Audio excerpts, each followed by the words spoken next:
Assalamualaikum warahmatullahi wabarakatuh. Perkenalkan, saya Dina Amalia Fadia dari Fakultas Dakwah Program Studi Komunikasi dan Penyiaran Islam.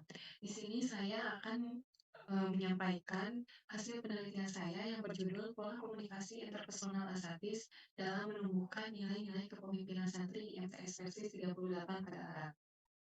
Langsung saja memasuki pada poin pertama, yaitu latar belakang masalah. Dalam setiap kehidupan manusia, tentu komunikasi menjadi suatu hal yang sangat penting.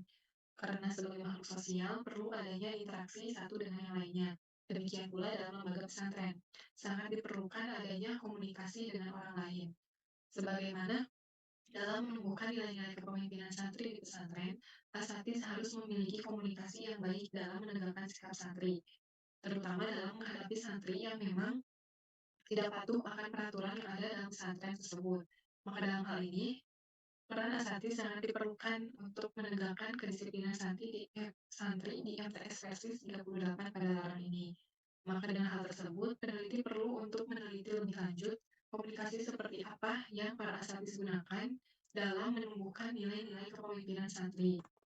Kemudian yang selanjutnya, tujuan penelitian. Tujuan penelitian di sini ada 4. Yang pertama, untuk mengetahui metode komunikasi yang digunakan asatidz dalam menumbuhkan nilai-nilai kepemimpinan santri.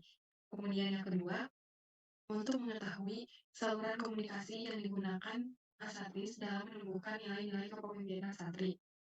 Kemudian yang ketiga, untuk mengetahui hambatan komunikasi asatidz dalam menumbuhkan nilai-nilai kepemimpinan santri.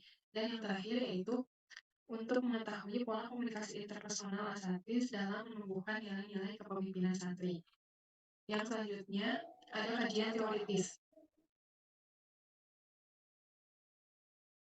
Kemudian yang selanjutnya kajian teoritis. Yang pertama komunikasi. Komunikasi di sini seringkali dibicarakan tidak hanya oleh kalangan para ilmuwan saja, tetapi oleh kalangan masyarakat umum. Sehingga komunikasi di sini memiliki arti yang berbeda-beda. Salah satunya yaitu komunikasi merupakan penyampaian informasi, pesan, ide, ataupun gagasan yang disampaikan dari pihak satu pada pihak yang lain. Kemudian yang kedua, kepemimpinan.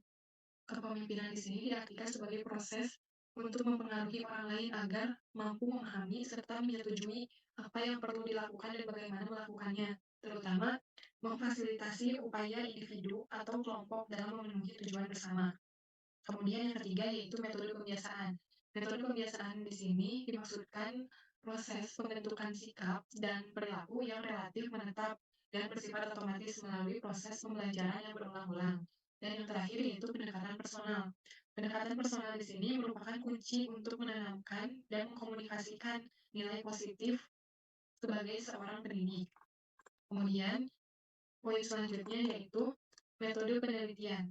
Yang pertama, jenis penelitian. Jenis penelitian yang saya gunakan dalam penelitian ini yaitu kualitatif, yang dimana kualitatif di sini merupakan penelitian yang menekankan pada pencarian makna, pemahaman, konsep, karakteristik, maupun deskripsi tentang suatu fenomena.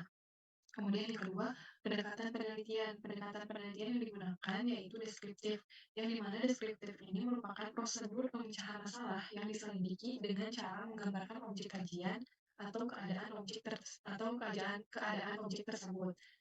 Dan yang ketiga, teknik pengumpulan data. Teknik pengumpulan data yang saya gunakan yaitu observasi, wawancara, dokumentasi, dan kepustakaan. Kemudian yang terakhir, teknik analisis data.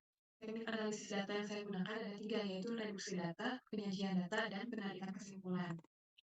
Kemudian, adapun hasil penelitian yang pertama, metode komunikasi. Metode komunikasi para asatidz dan asatidzah dalam menemukan nilai-nilai kepemimpinan santri menggunakan metode persuasif dengan pembiasaan seperti kultum, ihtifal usbu'i, sholat berjamaah, LDKS, dan juga mabit. Kemudian yang kedua, saluran komunikasi. Saluran komunikasi yang digunakan dalam menumbuhkan nilai-nilai kepemimpinan santri yaitu dengan pembiasaan dan pendekatan personal. Kemudian yang ketiga, hambatan komunikasi. Hambatannya itu terdapat pada luar lingkungan sekolah yang memang pengawasan dari asatidz sulit untuk dikontrol. Dan yang terakhir yaitu pola komunikasi interpersonal. Pola komunikasi interpersonal para asatidz dalam menumbuhkan nilai-nilai kepemimpinan santri ini dengan komunikasi sirkular. Selanjutnya, kesimpulan.